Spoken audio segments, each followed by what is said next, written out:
Hey everybody, it's Tuesday, and I wanted to talk about a movie that I saw this weekend called Divergent. And I'm pretty sure that most of you have seen it as well, so I just wanted to talk about it a little bit because I just have to, because it's one of my favorite book series and it got turned into a movie franchise, and it already got greenlit for Insurgent, which is the second book in the series. The Thursday, from like that Friday morning after the early showings on Thursday, it already got greenlit because it made like $4.6 million just on the 8 o'clock showings on Thursday. Like, what? That's insane. So Insurgent is a go. So I'm really excited about that. So let's talk about Divergent a little bit. And I just have a disclaimer I would like to talk about real fast. So, before I get into talking about Divergent, I would just like to say something. I hate going online and seeing everybody bitching about little itty-bitty tidbit facts that don't get put into a movie. The first thing that you have to do is calm the fuck down, okay? Book to movie adaptations are never going to be 100% the book. And focusing on small details that don't matter in the scheme of things really kind of ruin your experience for enjoying seeing a book that you've read about on the screen. And when books get moved into the movie arena, obviously things have to be explained in a different way. Because although there is a narration in Divergent in the beginning and the very end, the only way that you're going to realize what's going on, because you don't have that inner monologue going constantly like you do in the book, is things have to get added or changed around to kind of explain things for the moviegoer. Because a lot of the people that do see Divergent aren't readers of the books. Yes, there are plenty of people that read the books that go to these movies, but the majority of a movie-going audience don't read the books, because book fanatics of all of these, like the Hunger Games and the Twilight franchise and all of that, the majority of the people that read these books wouldn't be able to give the numbers that they need to continue making a franchise, because although there are a lot of people that read these books, I hate to say it, but people don't read as much anymore because of the TV and the internet and all of that. So things have to get added and changed around, and I'm sorry that you get upset that Will's hair was in the color it was supposed to be, that Triss is pretty and she's not supposed to be super pretty, and that she's wearing makeup because it's a movie and they put makeup on everybody. And I'm sorry if you think that she's an abnegation and she shouldn't have mascara on, but just chill out. It's a movie. Just don't focus on those little things and let it go. Now back to the movie talk.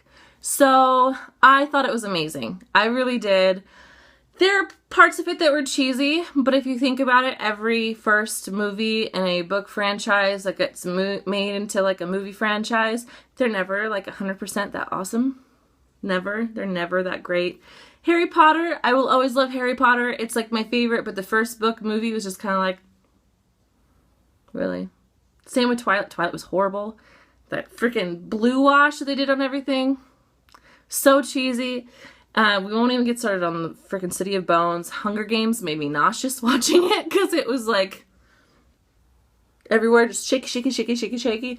So, I mean, you should always go into a first movie as kind of like, okay, well, obviously it's going to be a little cheesy because they have lower budgets. And so they just kind of got to do what they got to do with what they got. And so, as always, like the second and third and fourth installment of these movies, like they're always going to be better because the more they do, more money they make in the theaters for those movies, the more they allow for the budget of the next movie. So obviously, Insurgent is going to be 100% better, just kind of like with the Hunger Games movie. The Hunger Games was, ugh, and then Catching Fire was like phenomenal. So you just gotta let certain things go. So yeah, things were cheesy at the end when she's talking to Janine and it does a close-up on her and she's like, I'm divergent. I mean, that was super cheeseball, but that's okay. I did love this movie. I thought it stuck to the book pretty damn well. They did have to add a few things and some things happened out of order, but it didn't ruin the movie. It kind of added to the movie and it made it make sense to a non-book reader of the movie. So, I mean, they did a really good job. I love that Veronica Roth had a cameo in it. I thought that was super cool. Some of the things that they did just kind of made me go back and like, oh, okay, well now, like, I can picture that a little bit better. Because for some reason, when I read the Divergent book, when I was thinking of the Dauntless Compound, like, I didn't picture it the way that they did it in the movie, and obviously most people didn't because it wasn't... Usually when you read a book and you've already seen the movie, you picture it how the movie is, but I didn't picture it that way. Even though everything was, like, underground and kind of cave-like in the book, I didn't picture it that way when I was reading it. For some reason, I pictured it like actual like smooth hallways and things like that, and like the chasm, I pictured it completely different, not just like a bridge going across like a hole. Like I pictured like the waterfall and all of that. But I mean, it made some more sense seeing the way that they did it in the movie, and I loved the knife throwing scene because it was so true to the book. I love Theo James's 4. I just need to talk about him for a second because he is the hottest man alive to me at the moment. I just can't. He was in Downton Abbey. If anyone ever watches Downton Abbey, in the first season, he plays the Turkish gentleman, and I loved him in that. I remember like texting my friend that watched Downton Abbey and being like, oh my god, this fucking guy. He's super hot. Please tell me he like continues on in this series because I need to see his beautiful British face more often. But of course he didn't. He was in that one episode. But he is so beautiful. Theo James is beautiful. His voice, everything about him. He is 4. They cast him perfectly. If there was ever a 4, now that is all you ever need to know. He is 4. He embodied that character perfectly. I thought Shailene Woodley was great as Triss, and I know that a lot of people are upset that Triss didn't end up being like this kind of ugly duckling in the movie, but there aren't that many ugly actresses, so I'm sorry that they didn't make her like kind of bird-like and ugly in the movie. Don't be upset about it. It doesn't take away from her character at all by any means. I mean, she grew up abnegation. Of course, she's not going to think that she's pretty because she's never really seen herself. So, I mean, it doesn't take away from the character that she is. She is beautiful. So, but she's still super lanky and skinny. Like Shailene Woodley is super lanky and skinny. So, I mean, gotta have that for you. The fear simulations were kind of cool how they did it. Unfortunately, they weren't able to go into all of them because there just wasn't the time. So, she didn't have her full 7 fears in her final fear landscape. I think they only showed like 5. So, I mean, they didn't have all of them there, but they just didn't have time to do it. Christina was great. What's her name? Zoe Kravitz. Couldn't think of Lenny Kravitz's last name. I knew it was his daughter, but I couldn't think of her last name.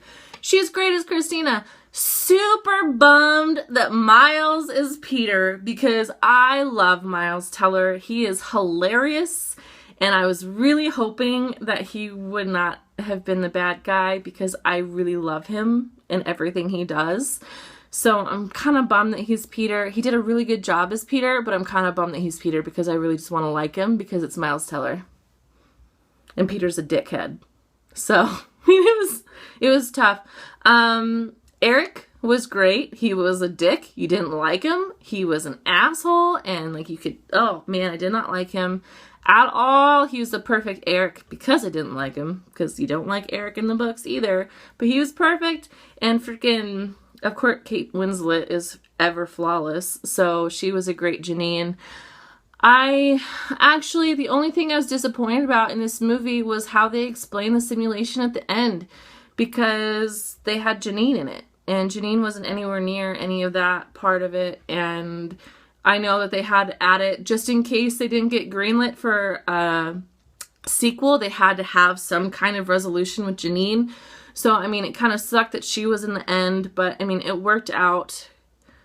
It kind of worked out. It worked out with this story. And, oh, man. Caleb.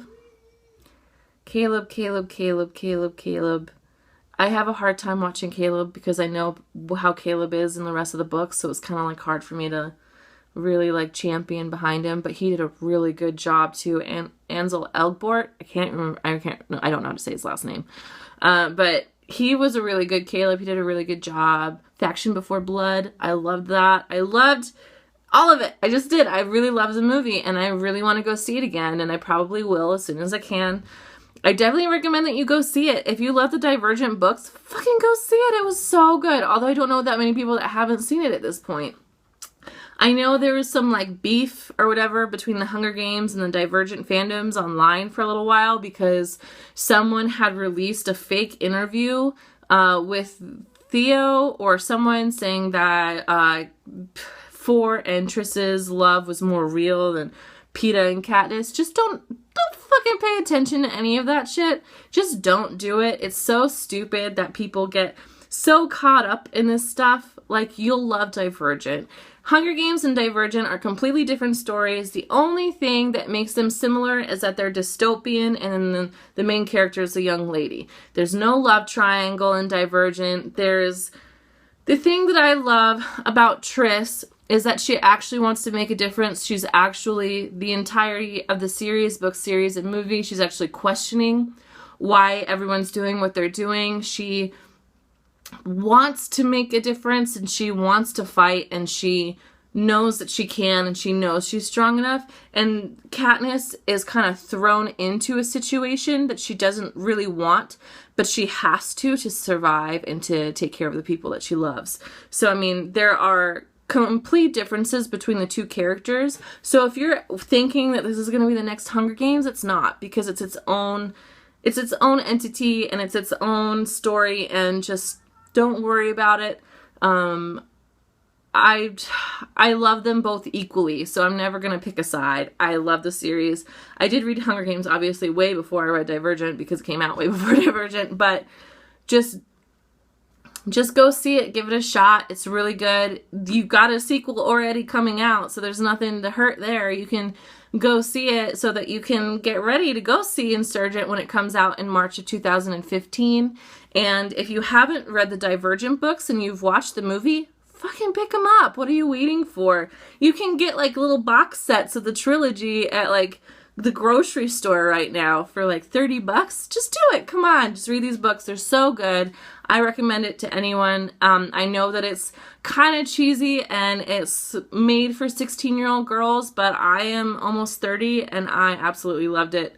So definitely go see it. And I wish I had Kaylee here so she could talk about her reaction to it, since she went with me and saw it. We kind of giggled the entire time, but that's another story for another time. So Divergent gets 8 out of 10 stars from me as a first book adaptation, so definitely go see it.